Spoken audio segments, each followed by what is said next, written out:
In my experience, world building is rather hit or miss in terms of whether or not a dungeon master likes it. Some DMs love it, other DMs are not a huge fan of it.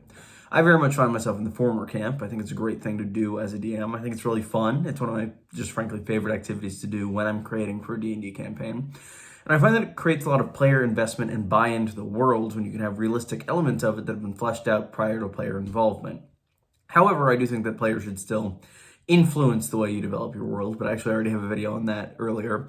But today I'm going to go into more specific world building tips for any DM, particularly just if you're getting started world building, either a new setting or just world building for the first time, your world or any campaign of yours, what exactly I think are good ideas to start with, and essentially a list of 5 things that I think that everybody should consider when beginning to world build for the first time in a setting or just the first time in general. So I'm Quinn the GM. Thank you for joining me today. If you enjoy this, be sure to subscribe, leave a like, comment if you want to see anything more like this in the future. And yeah, let's jump into world building tips for any DM. The idea for this video came out of the past year or so I've spent world building for my current campaign, which started last July. I, prior to it, filled up this notebook with world building info. I did a lot more than any DM really needs to, but I thought it'd be good to have a very lived-in world prior to the campaign starting, and I've found that that's paid great dividends. So today I want to go through 5 more basic steps to world building that might help any dungeon master, new or old. First of these steps is figuring out the locations in which you want your party to adventure, the geography, the landscape, etc.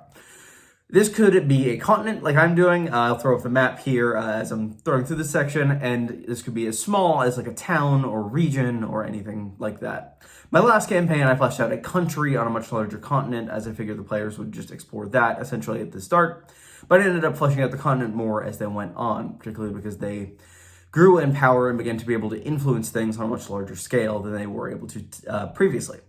However, any region size really works well. I think it's important to consider why locations are the way they are and essentially consider the transitions between different biomes.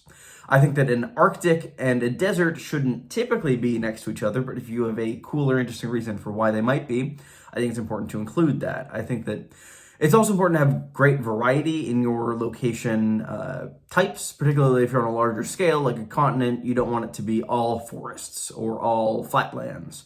You want to have variety. I know that I have areas that have mountains, I have areas that have forests, I have a lot of sea surrounding it, and it's very culture focused on the idea of sea travel a fair bit, mostly due to the geographic shape, as you can see here, which is quite weird. People tend to think of it as like a U or something, which I thought was fun. I just wanted to get really weird with the geographical shaping, and you can do that too. Building a map is important for this step of the process. It's good to have just in reference to a campaign in order to have players have some idea of where they are, where they could go.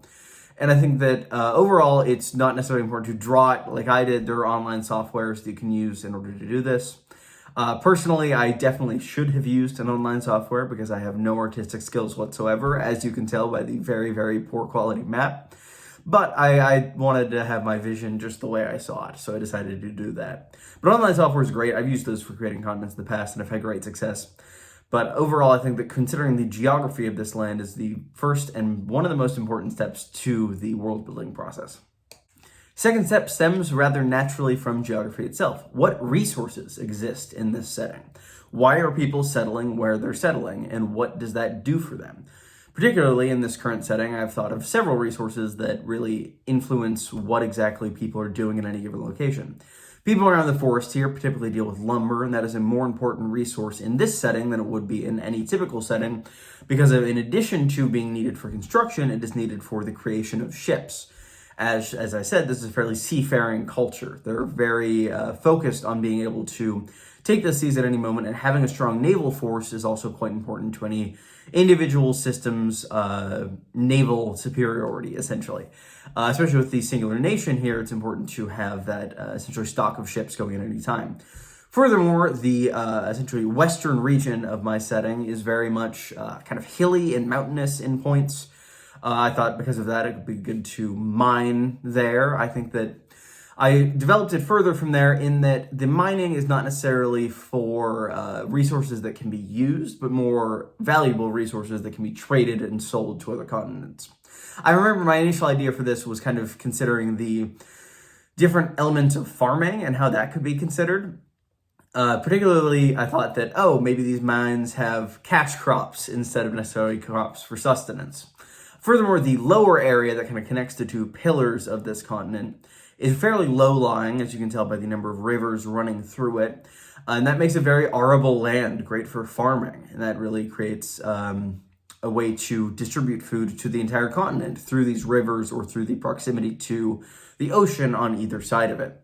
And furthermore, it's important to consider resources that aren't even necessarily of the geography itself. The northern part of the eastern edge of the continent, the two cities, as you can see at the top, there are focused on essentially mercenary work, the idea of sellswords coming in and being able to be hired out of these areas.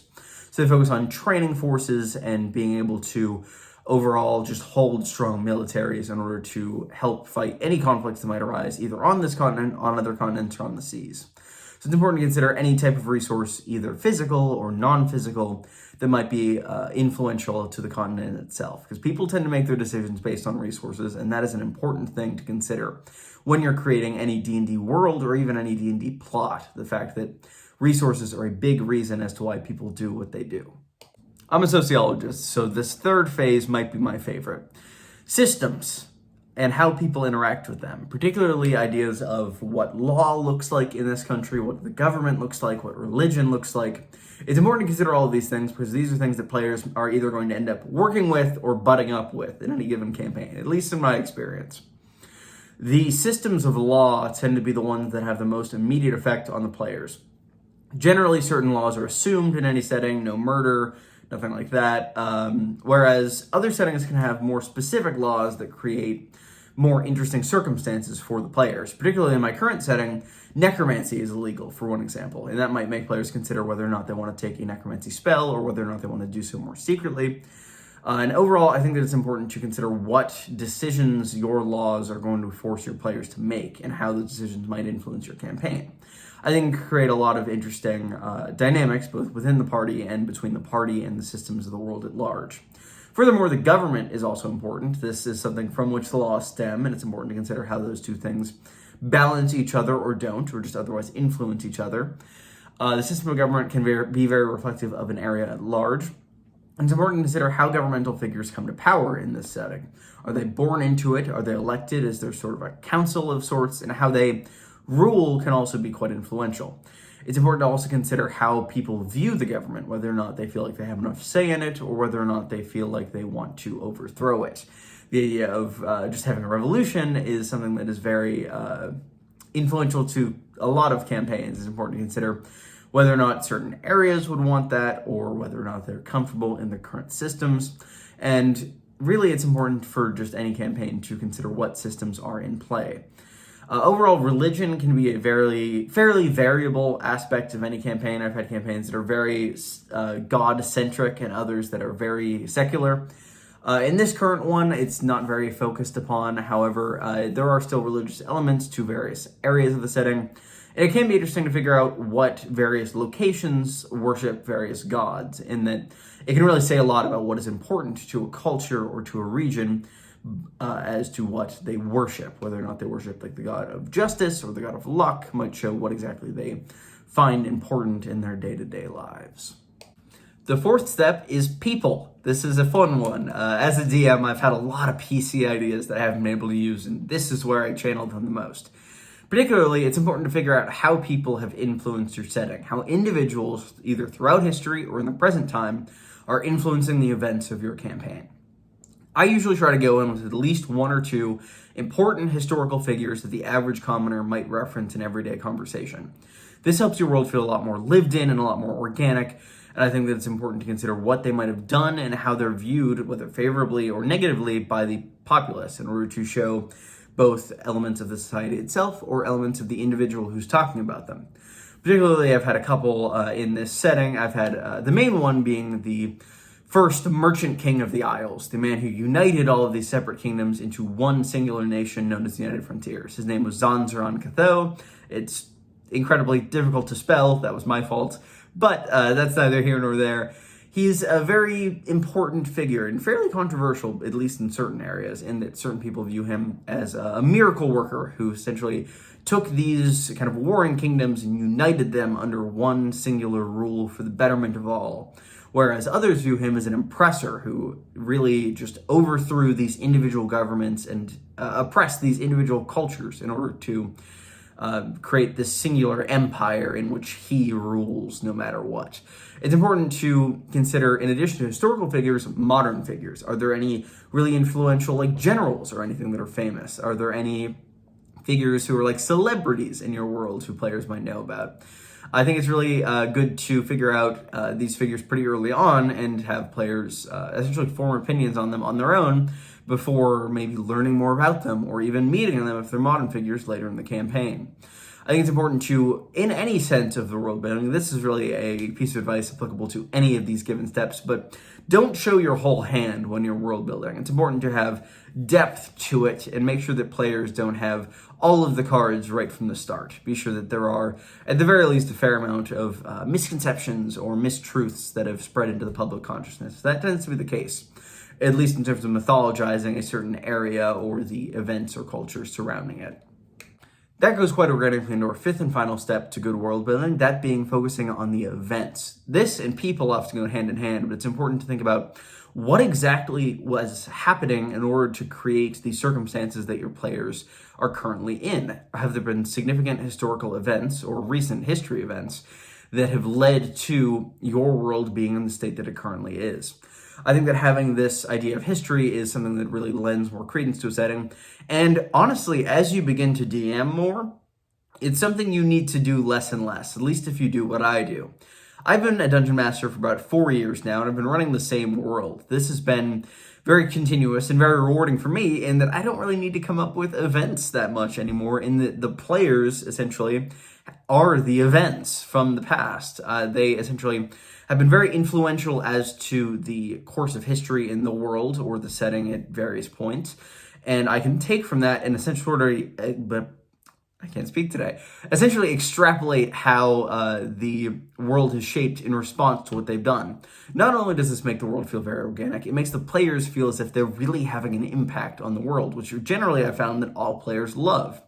It's important to make them feel like they're really making a difference in your setting, and I love it when they make a difference in my setting. And I think that having that and having players even as influential people in the world in the past is quite fun. And I also think that it's great to consult with players if their characters like retired, what they might be doing in the present for a current campaign.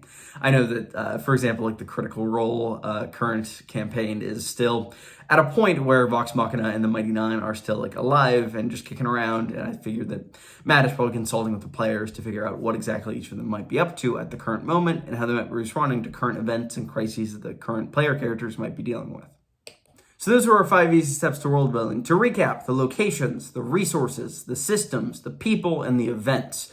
It's important to consider all of these things if you're trying to build a setting for Dungeons & Dragons or any tabletop role-playing game, or even if you're just trying to write a book. It's important to keep these things in mind. Overall, I hope you enjoyed this. If you did, please leave a like, please subscribe, check out my other content. I do all kinds of videos. I create content for D&D 5th edition, like subclasses, spells, whatnot. You can also find me on Twitter. Be sure to leave a like, and I thank you all for joining me, and I'll see you all soon.